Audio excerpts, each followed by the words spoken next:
Aujourd'hui, en cette journée internationale des droits de la femme, on a parlé des droits juridiques, des droits économiques, mais on n'a pas parlé d'un droit fondamental, en tout cas à mes yeux, à savoir le droit de ne pas s'ennuyer en couple. Le droit de ne pas s'ennuyer en couple. Or, ce droit renvoie à un devoir que doivent remplir les hommes. Voilà pourquoi je m'adresse à mes frères. Chers frères, une femme a le droit de ne pas s'ennuyer. Autrement dit, elle a le droit d'avoir à son bras, en face d'elle, un homme qui a le sens de la conversation.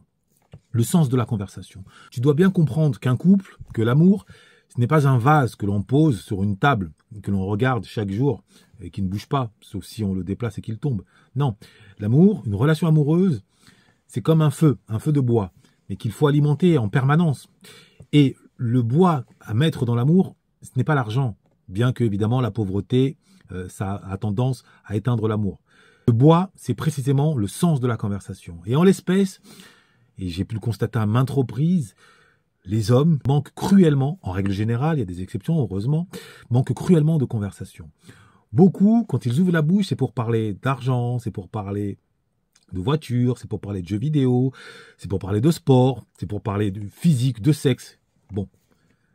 Et c'est rarement pour parler de choses beaucoup plus larges, beaucoup plus vastes, qui ont trait à la culture générale, à l'histoire, à la psychologie, à la sociologie. Et quand je dis l'histoire, je ne parle pas uniquement de parler de l'Égypte antique ou de l'esclavage. Je parle de tous les autres épisodes qui ont émaillé l'histoire. Et c'est sur ce terrain-là que nous devons, nous, hommes, honorer le devoir de nous rendre intéressants, afin que madame puisse, elle, profiter de son droit de ne pas s'ennuyer en couple. Il en va de l'avenir des couples, dans la mesure où, et il faut bien garder en tête, une union heureuse, un couple heureux, n'est rien d'autre qu'une longue conversation qui a l'air toujours brève. En un mot, la conversation est à l'amour ce que l'essence est à la voiture. Plus tu as de la conversation, plus tu as des chances d'aller loin. Retiens bien que tu dois te remplir de culture générale.